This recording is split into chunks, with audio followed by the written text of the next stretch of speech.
Yesterday, August 29, 2025, I made a video in which I said that the leadership of the Academic Staff Union of Nigerian Universities, ASUU, is threatening strike even after collecting the fraudulent earned academic allowance. That is not earned academic allowance of any worker, but a bribe agreed between ASUU leadership and federal government and shared with the non-academic workers unions to stall the implementation of the 2009 agreement. But between yesterday and today, another fact has emerged that ASUU leadership is less concerned about the agony and outcry of ASUU members, but its own selfish interest, and that the strike being threatened by ASUU leadership is not because of ASUU members, because ASUU leadership has kept saying that welfare of ASUU members is not the overarching priority of ASUU, but or yet exerting 2% of each ASUU member's monthly salary monthly since 2012 to 2024, and from 2024 till date 3% of each ASUU member's monthly salary monthly, even as ASUU leadership kept saying welfare of ASUU members is not the overarching priority of ASUU.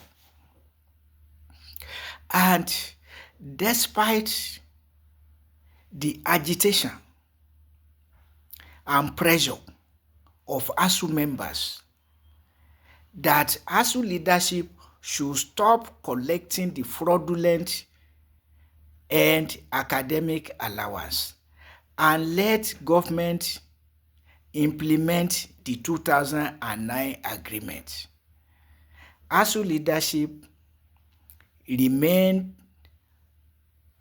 remains obdurate to the point of collecting another fraudulent and academic allowance this year, 2025. So I concluded that the unrelenting threats of strike by ASUU leadership is because of the agony, outcry, and pressure of ASUU members. But as I said, another fact has come out to say among the demands of ASUU leadership is that government has not been faithful in remitting the check-off dues of ASUU members, 3% of each ASUU member's monthly salary monthly. That government has not been faithfully remitting the money into ASUU leadership's account. As I said, it's ASUU leadership's account, not ASUU's account, because ASUU leadership does not render any account to ASUU members. ASUU members were not carried along when the decision to be extorting 2% of each ASUU member's monthly salary monthly was taken. The constitution was amended in 2012 by ASUU leadership, empowering itself to entitling itself to 2% of each ASUU member's monthly salary monthly, and to increase or decrease the 2% as deemed fit by the leaders alone. That was a 2012 decision. And so 2% of each ASUU member's monthly salary monthly 2012 to 2024. And ASUU leadership deemed it fit in 2024 to increase the 2% to 3%. And that is the status quo since 2024 till date. Now, government is not faithful in remitting the money into ASUU leadership's account. And that is the real reason ASUU leadership is pushing for another strike, and not because of the agony and outcry of ASUU members dating back to 2013.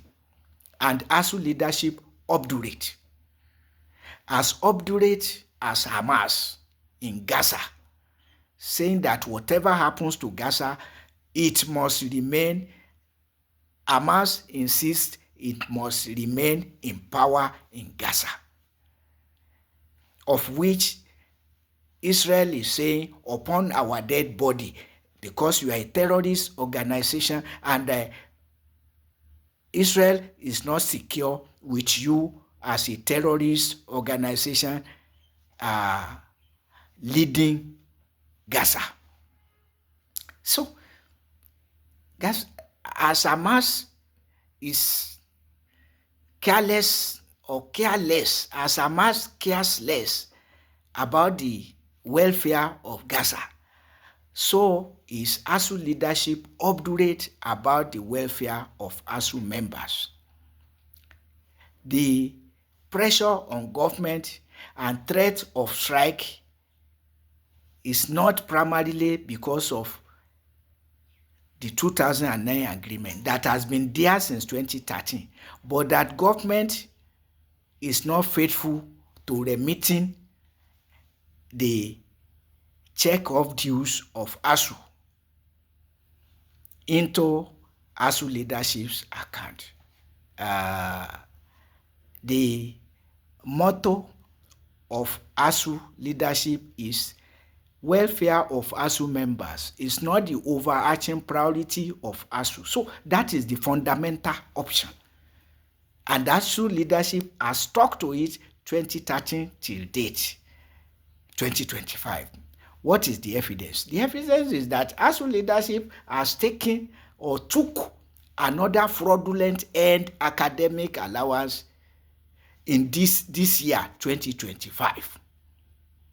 So it's not concerned about the agony and outcry of ASUU members. Three forces are behind the agony and outcry of ASUU members: ASUU leadership, the university's administrators cooperating with ASUU, the federal universities administrators and federal government cooperating with ASUU leadership on the two fronts, on the extortion of a percentage of each ASUU member's monthly salary monthly, whether as 2% or now as 3%. It's not possible, as I kept saying, without the collaboration of universities administrators and federal government, because the data is given to federal government by the universities administrators and government pays. So without the collaboration of the universities administrators and the federal government, extortion of ASUU members is not possible. Not to talk of the fraudulent end academic allowance, which is a scam agreed between ASUU leadership and federal government.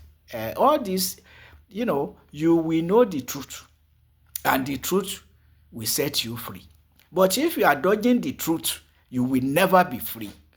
That is the issue. So, to hell with ASUU members, as far as ASUU leaders are concerned. Once they get their own pocket lined up with plenty of money, either from the extortion of a percentage of each ASUU members' monthly salary monthly, and from the fraudulent and academic allowance shared with the non-academic unions to stall the implementation of the 2009 agreement due for implementation since 2013 till date. Inhumanity of human beings to human beings. Even as most of the rulers of Nigeria, most of the universities administrators, and most of the ASUU leaders profess Christianity and Islam. Some of them clerics of Islam and Christianity. So, what are the drivers of Nigerian life? Christianity, Islam, Western education, which has been aptly described as Boko Haram. So we need government to repent of fraudulent and academic allowance and to liberate ASUU members from extortion of a percentage of each ASUU member's monthly salary monthly, and get ASUU leadership to fix a uniform amount of money, because membership is uniform for all members. And so there's no point, no justification for extortion or membership subscription by salary percentage. A workers' union. For what? For extortion. For extortion, exploitation, leadership deficit, bedeviling Africa, epitomized in the leadership of Nigeria's Academic Staff Union of Universities, aided by the universities administrators and the federal government, unfortunately.